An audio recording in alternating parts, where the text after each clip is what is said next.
Hey, when I was younger in my faith, going to church and stuff, I grew up in the church. I used to have a lot of questions concerning the faith and this thing what we believe in, this thing called Christianity. And one of my main concerns was, how could God possibly be real when there's so much struggling in the earth, when there are so many people dying, there's so many people that have diseases and sicknesses and things like that. This is just the thoughts that were going through my head when I was a child in church. I never understood how God could be real when there's so much pain and suffrage in the world. But as I grew in my relationship with him and spiritually matured, a lot of those questions was answered. You read his word, you learn a lot about his character and his nature. One of the primary reasons is because we're born in sin.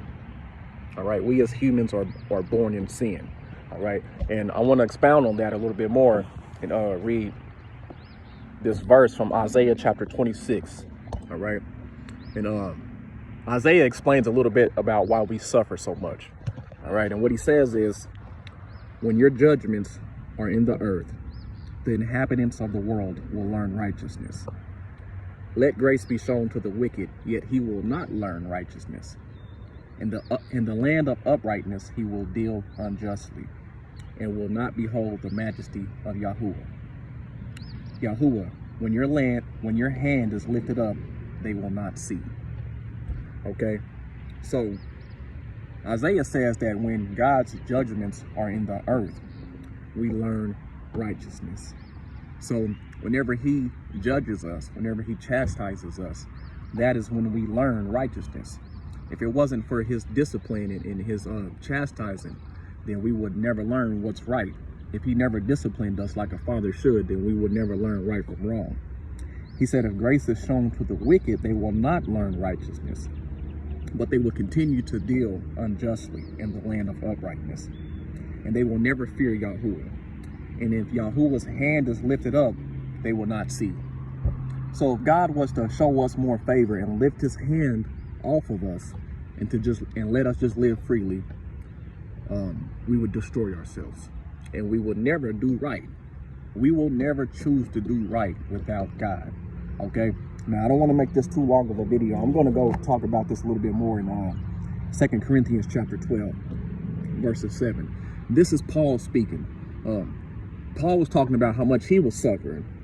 And when I was thinking about that, I was like, how could Paul be suffering if he had all that faith? That before I, grew in my relationship spiritually, how was Paul suffering so much if he had faith, But one of the misconceptions in our faith today is just because we believe in Christ and we have surrendered our life to God, that does not mean that we will not struggle anymore. And that's what the churches are failing to tell people. So people come into this faith thing and they thinking that everything is going to be perfect.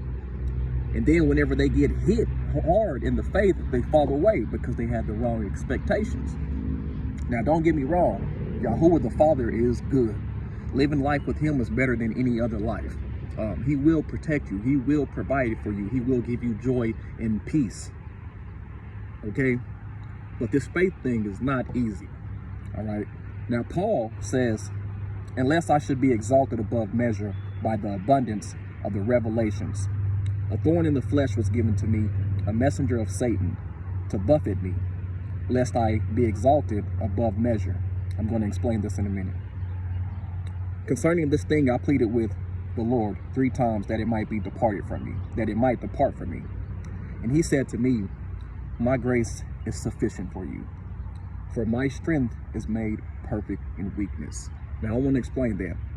Paul says that he had a thorn in the flesh. He's speaking metaphorically.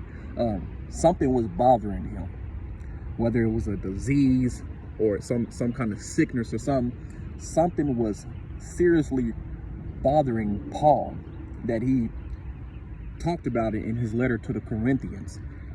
And whatever this was that was bothering him, he never expounded on it. He never went into detail about it. But he said it was a thorn in his flesh, a messenger of Satan, to buffet me. Why?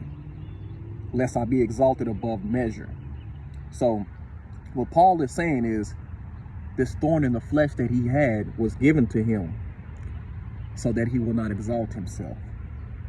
All right. So that is another reason why we struggle. Because if it wasn't for something holding us back, then we would become too prideful. So sometimes God will allow us to have thorns in the flesh. Okay. At the beginning, he said, lest I should be exalted above measure by the abundance of revelations. What he's talking about is God revealed a lot to Paul. If Paul wanted to, he could have ran off and took God's power and exalted himself. That's what Paul is saying. With the abundance of revelations that he received, he could have exalted himself. He could have exalted himself. But a thorn in the flesh was given to him so that he would not exalt himself. Concerning this thing, he pleaded with the master, with Christ, 3 times. What he's saying is he prayed, he talked about this with Christ. He prayed about this on 3 separate occasions. So whatever it was really bothering him, because he prayed about it on 3 separate occasions. And he asked Christ that he may be delivered from this, that this may depart from him. And this was Christ's response. My grace is sufficient for you, for my strength is made perfect in weakness. And this is something that we have to consider. Paul was really struggling, and he prayed about it 3 different times. And God said he is not taking it away from him. Why? Because my grace is sufficient for you. My strength is made perfect in weakness. So whatever this thing was that was bothering Paul, it was making him weak. It kept him humble. It kept him down to earth. But God says, my grace is sufficient for you. Meaning, I'm not going to take this away from you because my grace is good enough. I've done enough for you. I am good to you. But my strength is made perfect in weakness. So what this means is when we are weak, God is strong, right? If he never allowed us to be weak, if he always allowed us to have good times, he would never be able to show us his power. If he never put Paul down, he would never be able to rise Paul up. You see what I'm saying? If he never allowed you to struggle, then he would never show you his deliverance. All right. So whenever we are weak, he is strong. That's what Paul is saying right here. And Paul says, therefore most gladly, I will rather boast in my weaknesses, that the power of Christ may rest upon me. Therefore, I take pleasure in weaknesses, in reproaches, in needs, in persecutions, in distresses, for Christ's sake. For when I am weak, then I am strong.